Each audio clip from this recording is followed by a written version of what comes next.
TMC কালে তো যাতা হতো, পুকুর তালাব সব ভরে মানে ওইখানে মাল্টি স্টোরেড বিল্ডিং হয়ে যেত, গোডাউন হয়ে যেত। এটা তো আমি হাওড়া ডিস্ট্রিক্টে যদি বলি সেটা সব থেকে বেশি বালি অঞ্চলে হচ্ছে। আপনি দেখুন না, 62 নম্বরে সব থেকে বেশি হচ্ছে, 62 নম্বর ওয়ার্ডে। উনি তো নিজেকে মানে বালি এরিয়া সিএম ভাবতেন। হ্যাঁ, উনার কোথায় উনি বলেছিলেন কি যদি শুভেন্দু অধিকারী এখান থেকে দাঁড়ান তাকেও হারিয়ে দিব, সেরকম উনার কনফিডেন্স লেভেল ছিল। তো যদি আমি এক একটা সাইড ধরে বলি, 1 নম্বরে পরশুরাম বাজার স্ট্রিট যা আছে, এখানে পুকুর ছিল, তাকে ভরাট করে ওইখানে গোডাউন করে দেওয়া। তারপরে দেখুন, একজন কমপ্লেন করলো, সে কমপ্লেন ভিত্তিতে এলআর ডিপার্টমেন্ট অর্ডার দিয়েছে 15 জানুয়ারি 2018 কি ওই যা পুকুর ছিল সে নেচারটা ফিরিয়ে নিয়ে আসার জন্য, for restoration of the nature of that land.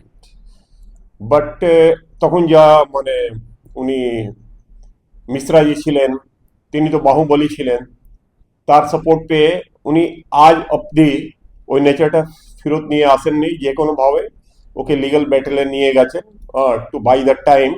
কিন্তু একদিন ওনাকে ওই নেচারটা ফেরত নিয়ে আসতে হবেই, পুকুরকে পুকুর পুকুর বানিয়েই দিতে হবে। আপনি দেখুন, বড় বড় মাল্টি স্টোরেড বিল্ডিং হয়ে গেছে। অগ্রসেন স্ট্রিটে যদি দেখবেন 62 নম্বর ওয়ার্ডে 10 নম্বর অগ্রসেন স্ট্রিট যা আছে, উনিও নিজেকে খুব মানে মানে বাহুবলী ভাবেন। ও দুজনই মিশ্রা টাইটেল, প্রমোটরও মিশ্রা ছিলেন, কাউন্সিলরও মিশ্রা ছিলেন। ওইখানে একটা পুকুর ছিল, সেটা ওর পিকচার আমরা মানে দেখছি, চেষ্টা করব আগেকার পিকচার দিয়ে দিতে জন্য। সে পিকচারও আছে, ওইখানেও একটা পুকুর ছিল, সেটা ভরে মানে উনি বিল্ডিং বানিয়ে নিয়েছেন, G+7 বানিয়ে নিয়েছেন। তো তখন যা তা হতো। এখনো আমি দেখছি ভারতীয় স্কুল যা আছে, ভারতীয় স্কুল পিছনে একটা পুকুর বুঝানো হচ্ছে। সেটা কোনো জয়সওয়াল বলে প্রমোটার আছেন, মানে জানি না, উনি শুনেছি কোনো স্কুল চালান না কি করেন।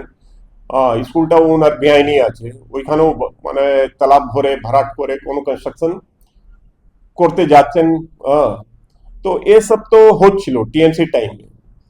এখন দেখছি মানে আমি প্রত্যেক পার্টি নেতা নেত্রীদেরকে রিকোয়েস্ট করব এইসব খারাপ প্রমোটারদের কাছে না যেতে জন্য। শুনেছি এই 10 নম্বর অগ্রসেন স্ট্রিটে যা আছেন, উনি কোনো মানে নেতা আছেন, জানি না কোন পার্টি আছেন।